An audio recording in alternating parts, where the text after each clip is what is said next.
La loi portant réorganisation agraire et foncière RAF a été adoptée en 2025 par l'Assemblée législative de transition.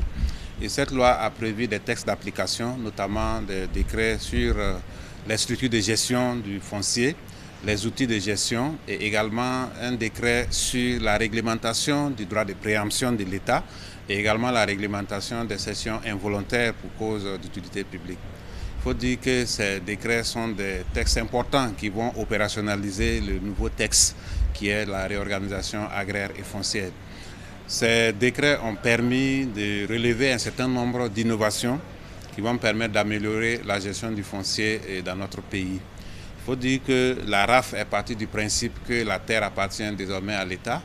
Et dans ce sens, il était important que nous puissions prévoir la modalité de transfert des terres aux collectivités territoriales. Parce qu'il est prévu que malgré le fait que la terre appartient à l'État, l'État peut transférer une partie de la gestion de ces terres aux collectivités territoriales. Donc ces textes ont expliqué un peu les modalités pratiques de cette possibilité de transfert.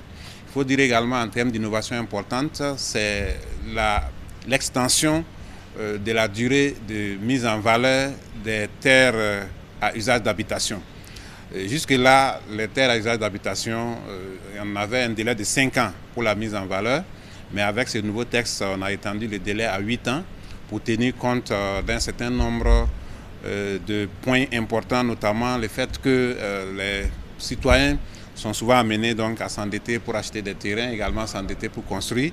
Donc on s'est dit que dans un délai de 5 ans, il n'est pas évident de pouvoir faire la mise en valeur. Un autre élément important, c'est la question du constat de mise en valeur des terres, parce que jusque-là, les agents du cadastre étaient obligés d'aller sur les terrains pour constater la mise en valeur et il fallait le faire en présence du propriétaire des droits fonciers. Mais aujourd'hui, avec l'évolution de la technologie, la Direction générale des impôts dispose d'images satellitaires qui peuvent lui permettre, à partir de ces images, de s'assurer bien que les terres ont été mises en valeur. Donc aujourd'hui, le texte a consacré cela. Il est également prévu que dans les cadres de lotissement, un individu ne peut pas avoir plus d'un terrain par région. Cela n'était pas réglementé de sorte que la même personne pouvait avoir plusieurs terrains dans la même région. Bien entendu, la personne qui souhaite acheter autant de terrains dans la région peut le faire. Et également, la numérisation du cadastre a été consacrée, de sorte à ce que la délivrance des extraits cadastraux devra se faire en ligne. Et bien d'autres innovations qui permettent d'améliorer la gestion du foncier et de faire en sorte que le foncier puisse être un levier de développement au service du Burkina Faso.